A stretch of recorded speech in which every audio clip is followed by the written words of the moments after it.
Good afternoon, everybody. I just concluded a productive discussion with leaders of both parties in Congress. This was one of a series of regular meetings that I called for in the State of the Union because I think it's important for us to come together and speak frankly about the challenges we face and to work through areas where we don't agree, hopefully find some areas where we do. Our conversation today focused on an issue that's being discussed every day at kitchen tables across this country, and that's how do we create jobs that people need to support their families. I believe that starts with doing everything we can to support small businesses. These are the stores, the restaurants, the startups, and other companies that create 2 out of every 3 new jobs in this country, and they grow into the big businesses that transform industries here in America and around the world. But we know that many of these businesses still can't get the loans and the capital they need to keep their doors open and hire new workers. That's why we've proposed steps to get them that help. Eliminating capital gains taxes on investments, making it easier for small lenders to support small businesses, expanding successful SBA programs to help these businesses access the capital that they need. This is how we create jobs, by investing in the innovators and entrepreneurs that have always driven our prosperity. These are the kind of common sense steps that folks from both parties have supported in the past.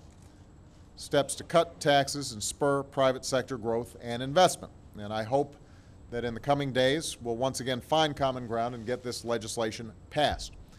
We shouldn't let America's small businesses be held hostage to partisan politics, and certainly not at this critical time. We also talked about the need to move forward on energy reform.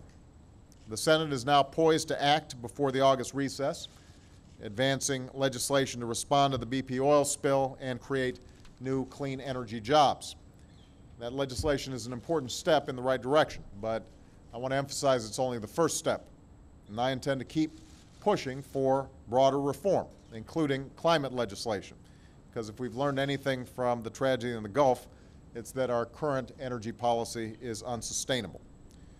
And we can't afford to stand by as our dependence on foreign oil deepens, as we keep on pumping out the deadly pollutants that threaten our air and our water and the lives and livelihoods of our people.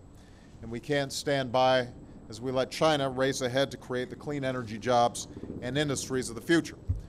We should be developing those renewable energy sources and creating those high-wage, high-skilled jobs right here in the United States of America.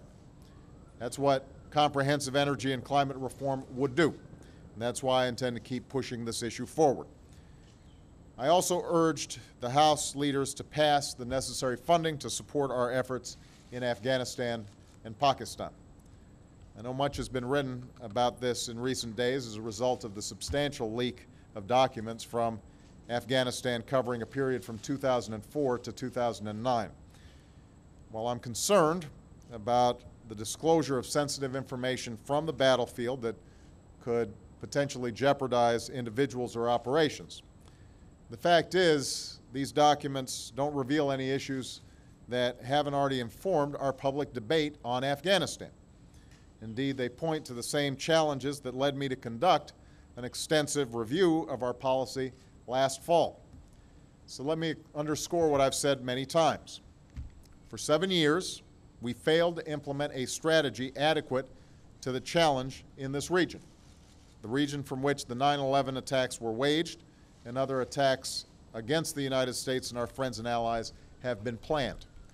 That's why we've substantially increased our commitment there, insisted upon greater accountability from our partners in Afghanistan and Pakistan, developed a new strategy that can work, and put in place a team, including one of our finest generals, to execute that plan.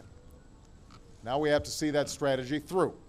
And as I told the leaders, I hope the House will act today to join the Senate, which voted unanimously in favor of this funding, to ensure that our troops have the resources they need and that we're able to do what's necessary for our national security. Finally, during our meeting today, I urged Senator McConnell and others in the Senate to work with us to fill the vacancies that continue to plague our judiciary. Right now, we've got nominees who've been waiting up to 8 months to be confirmed as judges. Most of these folks were voted out of committee unanimously, or nearly unanimously, by both Democrats and Republicans. Both Democrats and Republicans agreed that they were qualified to serve. Nevertheless, some in the minority have used parliamentary procedures time and again to deny them a vote in the full Senate.